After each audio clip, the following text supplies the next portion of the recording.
বিসমিল্লাহির রহমানির রহিম। আসসালামু আলাইকুম। কেমন আছেন সবাই? আশা করি অনেক ভালো আছেন। আমার আজকের রেসিপি সবজি দিয়ে লেটকা খিচুড়ি। চলুন চলে যাচ্ছি মূল রান্নায়। এখানে আমি একটা বাটিতে চাল নিয়ে নিয়েছি। এখানে আমরা রেগুলার যে ভাত খাই সেই চালটা নিয়ে নিয়েছি 1.5 কাপ পরিমাণে। নিয়ে নিয়েছি 1/3 কাপ মুগ ডাল, 1/3 কাপ মসুরের ডাল। এখানে মুগ ডালটাকে আমি হালকা শুকনো খোলায় টেলে নিয়েছি। দিয়ে দিচ্ছি বুটের ডাল ও ডাবলির ডাল। মুগ ডাল ও মসুরের ডালগুলোকে আমি চালের সাথে মিশিয়ে ধুয়ে নিব ও বড় যে ডালগুলো সেটিকে আমি সিদ্ধ করে পেস্ট করে নেব। এখানে আমি চাল ও ডালগুলো ধুয়ে একটা হাঁড়িতে নিয়ে নিয়েছি। দিয়ে দিলাম 6 কাপ পরিমাণে পানি। এখানে আমি 4 ধরনের ডাল ইউজ করেছি। আপনারা চাইলে শুধু 2 ধরনের ডাল দিয়েও রান্নাটা করতে পারেন। সেক্ষেত্রে ডালের পরিমাণটা একটু বেশি দিতে হবে। এখানে আমি দিয়ে দিয়েছি একটা বড় সাইজের পেঁয়াজ কুচি। দিয়ে দিলাম 1 চা চামচ হলুদের গুঁড়া। দিয়ে দিব 1 চা চামচ মরিচের গুঁড়ো। আর দিয়ে দিব স্বাদ মতো লবণ। এখানে আমি দিয়ে দিব 1 চা চামচ ধনিয়া গুঁড়া। আর দিয়ে দিব এখানে 2 চা চামচ আদা ও রসুন বাটা। দিয়ে আমি এটাকে একটু মিশিয়ে নেব।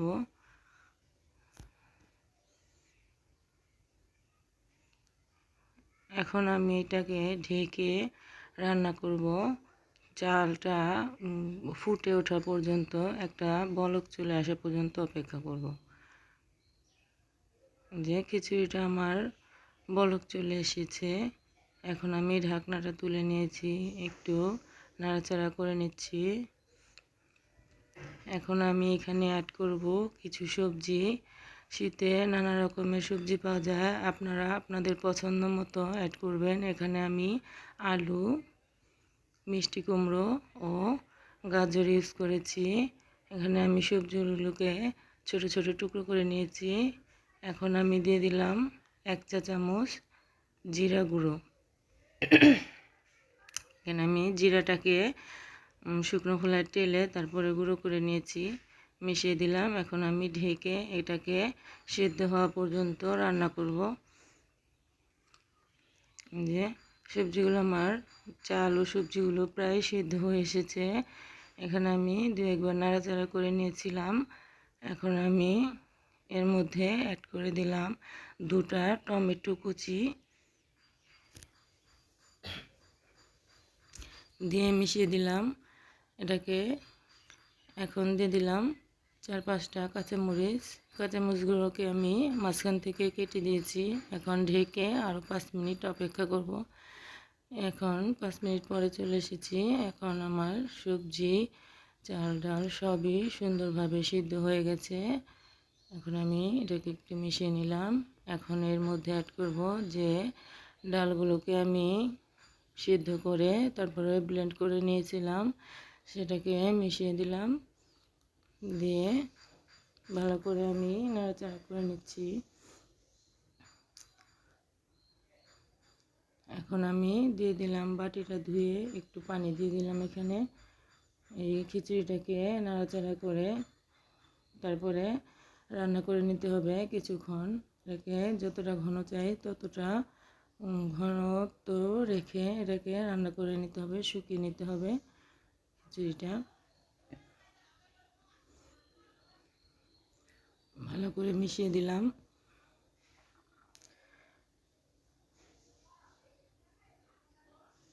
এখন আমি অন্য একটি চুলায় বসিয়ে দিয়েছি একটা ফ্রাই প্যান।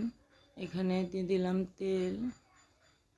আমি খিচুড়িটার মধ্যে একটা বাগার দিব, সেই জন্য এখানে তেলটা গরম হয়ে গেলে দিয়ে দিলাম 4টা শুকনো মরিচ। মাথাটাকে একটু ভেঙে দিয়েছি আমি।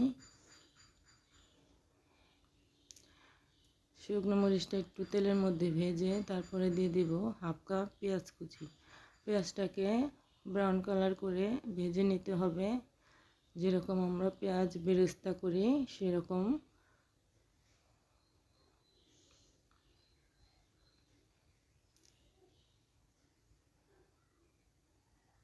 হয়ে গেছে আমার পেঁয়াজটা ভেজে নেওয়া।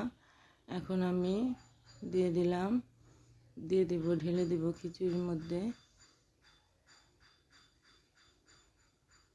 দিয়ে এটাকে সঙ্গে সঙ্গে মিশিয়ে নিচ্ছি। মিশিয়ে এটাকে সুন্দর করে মিশিয়ে নিচ্ছি। তো ভিউয়ার্স, ভিডিওটি ভালো লাগলে অবশ্যই একটি লাইক দিয়ে দিবেন ও চ্যানেলটি সাবস্ক্রাইব করতে একদম ভুলবেন না। এখানে আমি ধনেপাতা কুচি ছড়িয়ে দিলাম, দিয়ে ভালো করে মিশিয়ে নিচ্ছি এটাকে।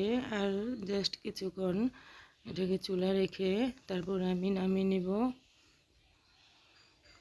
খিচুড়িটা আমার হয়ে গেছে, এটাকে আমি বাটিতে ঢেলে নিয়েছি। এই খিচুড়িটা এমনিতেও খেয়ে নেওয়া যাবে, আবার গরুর মাংসের তরকারি, মুরগির মাংসের তরকারি দিয়েও এটা খুব ভালো লাগে খেতে। তো ভিউয়ার্স, চেষ্টা করেছি সহজভাবে দেখাতে। আজ এই পর্যন্তই। সবাই ভালো থাকবেন, সুস্থ থাকবেন। এতক্ষণ যারা আমার ভিডিওটা দেখেছেন তাদের অসংখ্য ধন্যবাদ।